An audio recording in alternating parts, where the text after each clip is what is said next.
अस्सलाम वालेकुम फ्रेंड्स। आज की नई रेसिपी मैं आपके लिए लाई हूँ गमी कैंडी। ये बच्चों की बहुत ही पसंदीदा कैंडी है। तो चलिए रेसिपी को स्टार्ट करते हैं। यहाँ पे मैंने लिया है जेलेटिन। ये इससे जेलीज बनती हैं, कैंडीज बनती हैं। और ये मैंने एक बाउल लिया है, इसमें मैं बनाऊंगी इसका मिक्सचर। तो यहाँ पे मैंने 1 गिलास पानी लिया है। आधा गिलास है, ज़्यादा फुल गिलास नहीं है, ये आधा गिलास है। इसमें मैं 3 चम्मच जेलेटिन के डालूंगी और अच्छे तरीके से मिक्स करूंगी। ये पहला चम्मच है, अच्छे तरीके से मिक्स करना है। अब ये दूसरा चम्मच मैंने डाला, साथ ही इसे एकदम से मिक्स करना है वरना इसमें गुठलियां बन जाएंगी।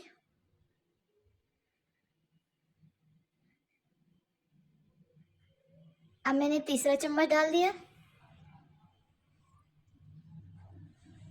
आपने जितना बनानी है, जितनी जेली बनानी है आपने उतनी ही डालनी है और अच्छे तरीके से मिक्स करना है।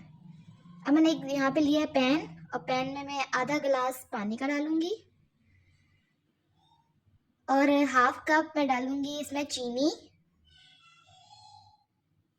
और आग का फ्लेम ऑन कर लूंगी। अब इसे अच्छे तरीके से मिक्स करना है इसमें। अच्छे तरीके से जब ये थिक हो जाएगा हमारा शीरा, तब हम अपना फ्लेम बंद करेंगे। अच्छे तरीके से इसे मिलाना है, अच्छे तरीके से मिक्स हो जाएगा।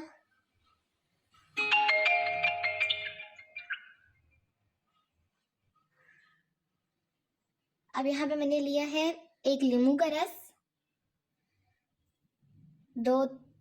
1 चम्मच लिया है नींबू का रस है।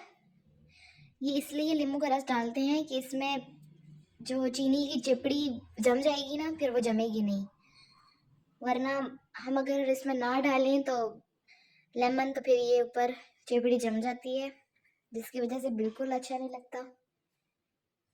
तो यहाँ पे अच्छे तरीके से बॉईल हो गया है। जब हमारा मिक्सचर थिक होगा तो उसके बाद ही हम इसमें जेलेटिन ऐड कर देंगे, जो हमने पानी में मिक्स करके रखा था। अब इस जेलेटिन को अच्छे तरीके से हम शीरे के अंदर मिक्स करेंगे और इसे ज़रा थिक होने देंगे। अब मैं यहाँ पे फूड कलर ऐड कर रही हूँ। आपने 2-3 चम्मच पानी में फूड कलर मिक्स करके जेलेटिन में और शीरे में डाल देना है और अच्छे तरीके से हिलाना है। आपने आग बंद नहीं करनी, फ्लेम ऑन ही रहेगा और इसे अच्छे तरीके से पका लेना है।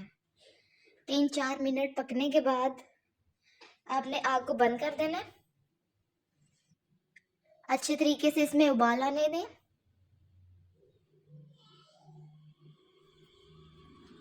यहाँ पे मैं फ्लेम बंद कर दिया। अब इसे ज़रा ठंडा होने दूंगी। तो यहाँ पे आपने कोई सा भी एक बर्तन ले लेना है, कोई सा भी आपने डब्बा ले लेना है, उसमें आपने ये डाल देना है। ये मिक्सचर ज़रा थिक हो जाएगा, पतला नहीं होगा। तो इसे आपने रेफ्रिजरेटर में 4 घंटे के लिए रखना है। अब मैंने 4 घंटे के बाद निकाल लिया और यहाँ पे मेरे पास चीनी का पाउडर है, जो कि मैंने पहले से बना के रखा था। इसके ऊपर डालूंगी ताकि ये हाथ के साथ चिपके ना। आप इसके शुगर की जगह आप कॉर्नफ्लोर भी ले सकते हैं। अब मैं उठा के इसे दूसरी साइड पे पलटूंगी। रेफ्रिजरेटर में आपने 4 घंटे के लिए रखना है, तभी अच्छे तरीके से हमारा जेली बनेगी। अब दूसरी साइड पे मैं इसमें चीनी का पाउडर डाल रही हूँ। आप चीनी के पाउडर की जगह आप इसमें कॉर्न फ्लोर भी डाल सकते हैं, वो भी बाजार से आराम से मिल जाएगा। अब मैं इसकी यहाँ पे कटिंग कर रही हूँ जेली की। अच्छे तरीके से कटिंग कर लेनी है आपने, जिस डिज़ाइन में आपको चाहिए, जिस तरीके से आपको चाहिए आपने उसी तरह बना लें।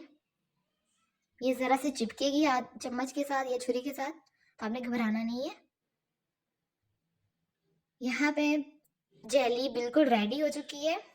आप देख सकते हैं कितने मज़े की और कितनी फ्लफ़ी बनी है। बहुत ही मज़ेदार जेली हमारी तैयार हुई है। बहुत आसान रेसिपी इसके साथ बाकी भी रेसिपी हैं, लेकिन ये वाली रेसिपी बहुत इजी है।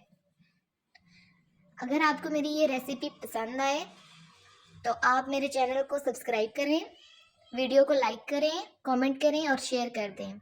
शुक्रिया।